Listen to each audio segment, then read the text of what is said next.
So day 2 of the forum was a really productive day. We built on the discussions of the first day of the forum and dug a little bit deeper into the key challenges faced by workers and businesses in a changing world with a unique South Asian perspective. Various of the sessions explored the challenges faced by, for example, women workers, informal workers, indigenous peoples, human rights defenders, as well as workers impacted by just transitions.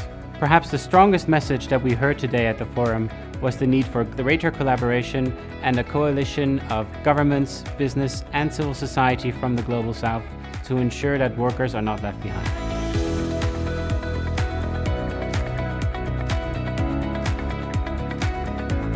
We know that migration is an important feature for South Asia. There are many migrant workers also employed in global supply chains.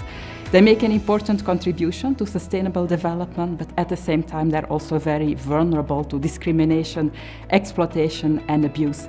So today we had a number of sessions to look with different stakeholders, business, employers, trade unions, governments, of course, civil society, on how we can better protect and respect the human and labor rights of migrants in and from South Asia. We need to get away from the idea of protecting women. What we need to protect are the rights of women. And that's where government and others need to be making a stand. As South Asian country, we all are here to discuss the challenges that we face, how we can work together more collaboratively and to address the challenges that we face. At a session earlier, someone said, when the issue of Africa comes, the African Union comes together. When the session about the small islands come, they come together. South Asians can't come together, or Asians can't come together. This has to stop because we are all at risk. The law assumes that the human rights violation, the cause of human rights violation, is in the Global South alone.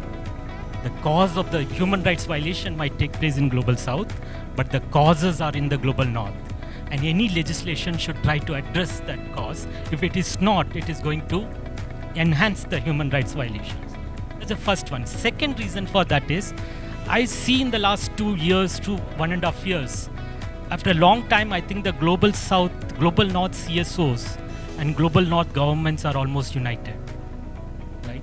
They're all trying to, both of them are actually trying to implement the HRDD legislation. There is no less focus of CSOs on what is happening in the Global North. They are all gazing on the Global South as well. Is a little more. So it will take another 1.5 years for them to realize this challenge of MHRDD, and then they will start going back to them. So I just want to warn them beforehand that it is important that they have a continuous gaze on the